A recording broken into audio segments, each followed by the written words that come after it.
Spain's Euro 2020 preparations have been disrupted after captain Sergio Busquets tested positive for COVID-19. The Spanish Football Federation announced that all the other squad members have tested negative, and Spain begin the European Championship against Sweden on June 14th and Sevilla. Manchester City midfielder Rodri is Busquets' natural replacement, and Spain will have to decide whether to drop Busquets or keep him in the squad. And we welcome in the last man to score a goal for Scotland in a major international competition, Craig Burley. And the Scots will have a chance to rectify that, though, in the coming weeks. But, Craig, we're going to take a wait-and-see approach before Scotland hits our list of topics, if you don't mind. Let's talk Belgium. A golden generation of talent. Is their window still open for a trophy?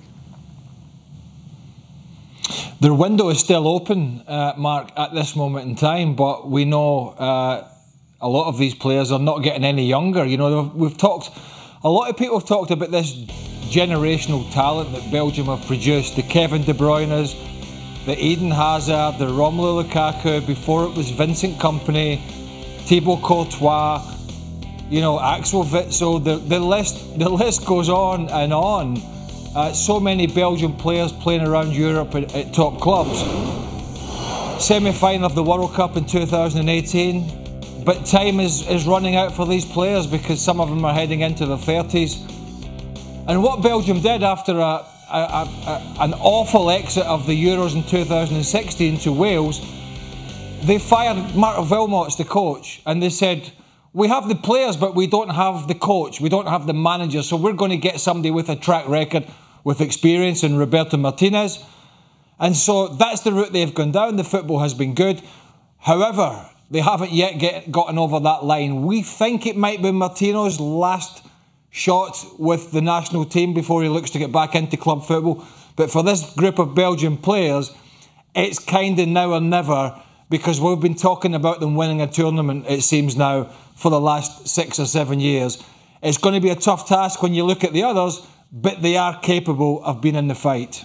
All right, Craig, let's turn our attention to the group of death. France, the defending World Cup champs, have not won the European Cup since 2000. Certainly one of the favorites, but how does the return of Karim Benzema figure in their fortunes? Well, they should have won the Euros in France when they were favourites to beat Portugal in 2016. I say should. There's no given just because you're in the final, you should win. But they were the better side. They didn't turn up on the day. Didier Deschamps saved that, saved his job, which could have cost his job, but it didn't. And of course, they won the World Cup. So this is a multi-talented French side. We know that anyway. And it's a side that has operated quite well with Olivier Giroud up front, and his goal record at international football is actually very good. He's been a great servant to Didier Deschamps. But Karim Benzema is another level up. Here's a guy who, even without Ronaldo at Real Madrid, is still producing great numbers. He's coming off the back of another stellar season where he was playing in a side that wasn't great, Real Madrid. They did not win the league. They exited the Champions League. But he was the top man. And by him coming back, that just gives France that extra edge between him and Griezmann and Mbappe. That's going to be a threesome to really scare a lot of defences. The only downside is can Benzema integrate into this squad, and is there going to be any problems behind the scenes? It doesn't look likely, but that's the only thing that might derail this French team. Craig, we've got about 30 seconds for Germany. What's your take on them? Kind of a weird dynamic surrounding that club.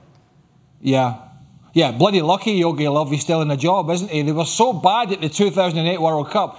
How the hell did he survive? He did. And off the back of it, he retired Thomas Müller and Mats Hummels. He said, I don't need you anymore.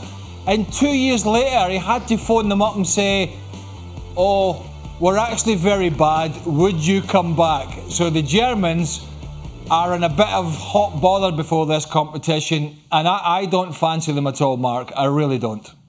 All right, Craig Burley, great stuff as always. Thank you.